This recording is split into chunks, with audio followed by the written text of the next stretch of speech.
Hi everyone and welcome to my book talk about City of Heavenly Fire by Cassandra Clare. I was meant to have this video up last week, but a combination of me losing my voice, which still isn't brilliant, sunburn, which stopped me recording a few days ago because I looked like a lobster, and everything else has meant that this is only just going up today. But it's fine because I'm off work this week, so I'll have a video up today and then I'll put another video up tomorrow. So this video is going to contain many spoilers, not only for the Mortal Instruments series, but also for the Infernal devices.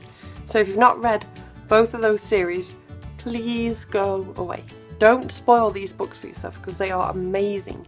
You cannot ruin the wonder that is this hefty, chunky, ridiculous book. This book upset me quite a bit actually because I like to keep my books in good condition, but I cracked the spine. Yes, it looks awful.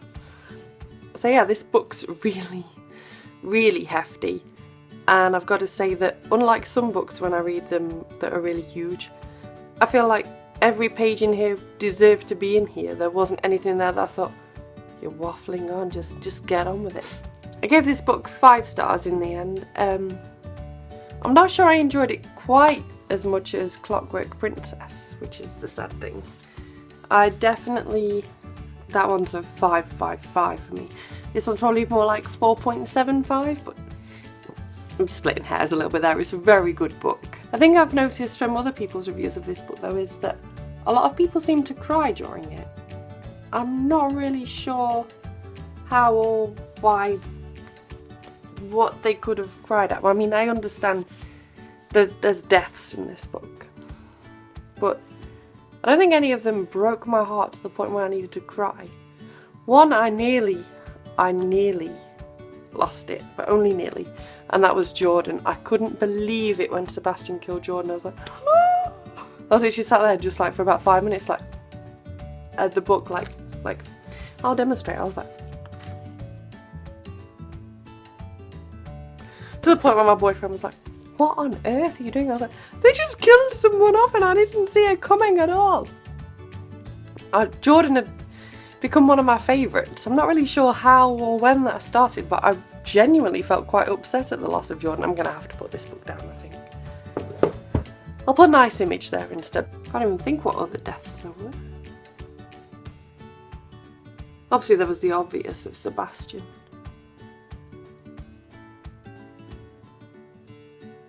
I'm having a mind blank on that one. See, so my point is there was no really awful deaths that made you heartbroken. I'm also forgetting someone really obvious here. I must admit there was moments when I was genuinely worried for Magnus's life. If they'd have killed Magnus off, I think I'd have lost it. I'm currently now reading the Bane Chronicles. That's how much I love Magnus. I just had to jump straight into another book that I got him in. He's definitely one of my favourites, and I don't think I'd have coped very well if we'd have killed Magnus off.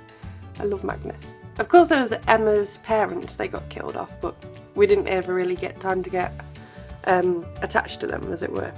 I'm hoping that like the next series sort of picks up a bit with what might have actually happened to them, because I find it a bit strange how it was sort of almost scooted over a little bit in the book. That it might not have actually had anything to do with Sebastian. Maybe there's some other bad person out there too. I'm really excited to find out what happens there.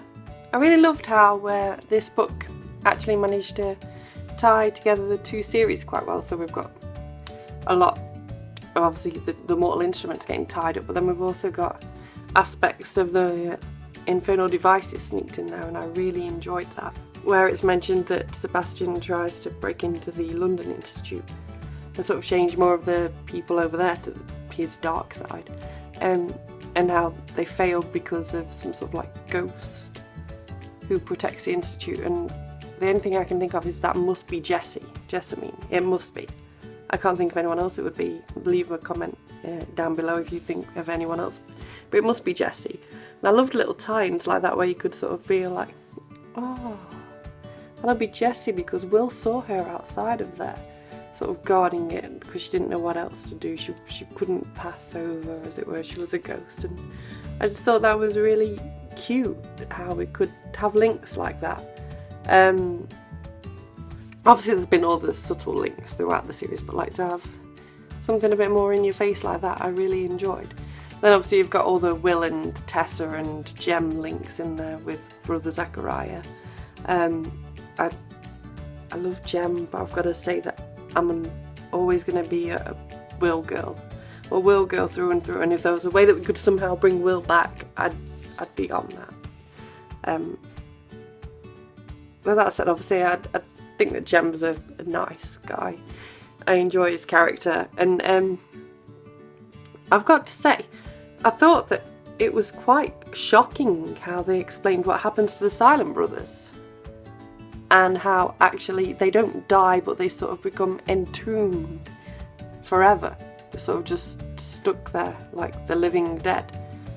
I was really shocked by that, and I certainly wouldn't have wanted that to happen to Jem, so I'm so glad that Jace got his all heavenly fire on him and we brought him all out of his cure and everything, and he became himself again. And obviously now Tessa's got Jem back, so it's better than her being all alone, but I want Tessa to have Will. So my thoughts on other characters in this book. If you've been watching some of my videos, you'll have realised that I'm not the biggest fan of Simon, but I am now. I thought he was amazing in this book. His character development throughout the last few books has definitely been brilliant, but this book particularly, I thought he was amazing. He's really sort of become his own. He's no longer weak and just, he's strong. You'd feel like you were safe if you'd got Simon around. I thought he was so brave as well. And I thought he was really brave when they went to Edom, and how he almost can take charge of situations now. He's definitely one of the team, and I loved that. My hatred for Alec has also now gone. I'm not sure whether I've made quite such a vocal point of that one.